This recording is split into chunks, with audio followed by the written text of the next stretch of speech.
Regional Director of MMCHD. Ladies and gentlemen, let us all welcome Director Aleli Annie Grace P. Sudiacal.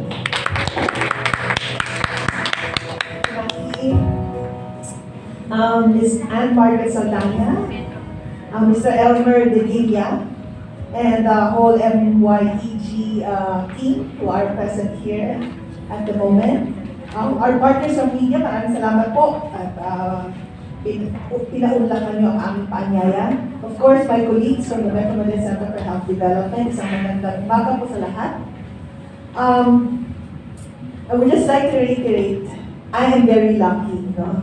Kaka-regional director ko lang po itong January 6, 2023. But I really have to acknowledge the person who really ensured and moved that this partnership with a private entity like the MyEG, it pushes through, and that is Dr. Gloria Balboa, who is now our Assistant Secretary of Health and who will be joining us later on. So siya po talaga yung mover at talagang doer at gusto niya talaga na ma-pilot ito sa Department of Health.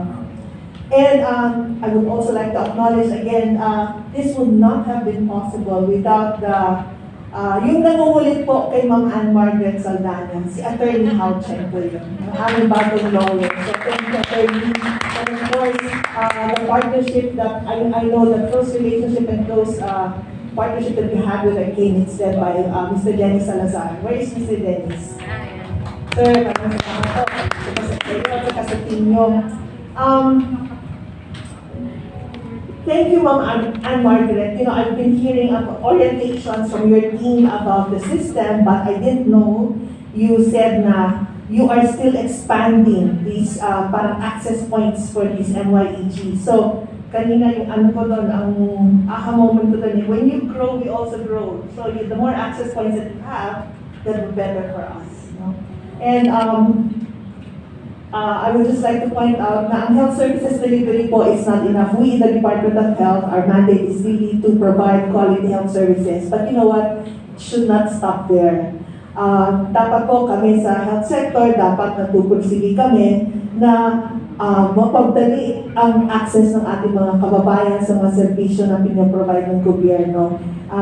Enough na yung, tama na yung panahon na yung business as usual, no? And this never, parang mas na-emphasize po ito during the COVID-19 pandemic where people really had, you know what happened for the past 2 years. And as Anne Margaret was saying, digitalization is the way to go. And this is not going to be the last time that the MMCHD will be doing inroads insofar as digitalization of our systems and processes are concerned. And I will interrupt my speech by calling in our Assistant Secretary of Health, Dr. Gloria J. Balboa.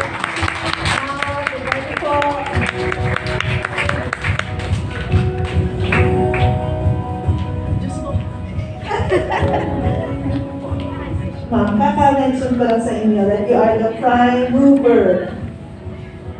The prime mover for this initiative, and this would not have happened kung hindi nyo pinush ang mga MMCHD people.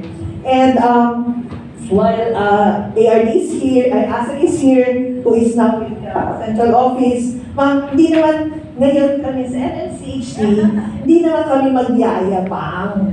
Pero ang sasabihin namin sa central office, sa other regions, we're doing it now, it's doing well, we might as well, parang tayo magiging model.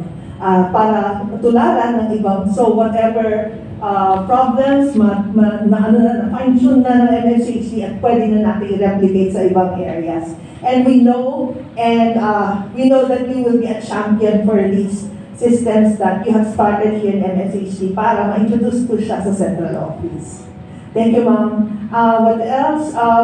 Siguro my last message na lang po is this is a realization with the COVID-19 pandemic. One gain really turned out. Maraming gains din po ang ating nakuha sa COVID-19 pandemic. And one of them is, and I always say this every time I talk, is that the private sector really stepped up no, during the COVID-19 pandemic. And in the history of the country, the history of the health sector, nowhere can you see na talagang yung partnership, yung close partnership between the private sector and the government sector, it was never stronger than during this time. And following that, we will be remiss, kami po sa gobyerno, we will be remiss if we will not, hindi namin pagpapatuloy po yung mga resources, technical and financial resources that we can have access to if we continue to partner with the private sector. They are just there. I know the private sector is just there, willing to be tapped and willing to partner. So yun po ang magiging direksyon ng ating gobyerno, particularly dito sa amin, sa MMCHD. So, maraming salamat po sa inyong pagdalo. Nagpapasalamat kami sa MyEG. Ma'am, thank you for trusting government. Thank you for trusting MMCHD. And hindi po namin kayo bibiguin. This will not be the last. This will be a continuing partnership with you. Maraming salamat po. Back to you.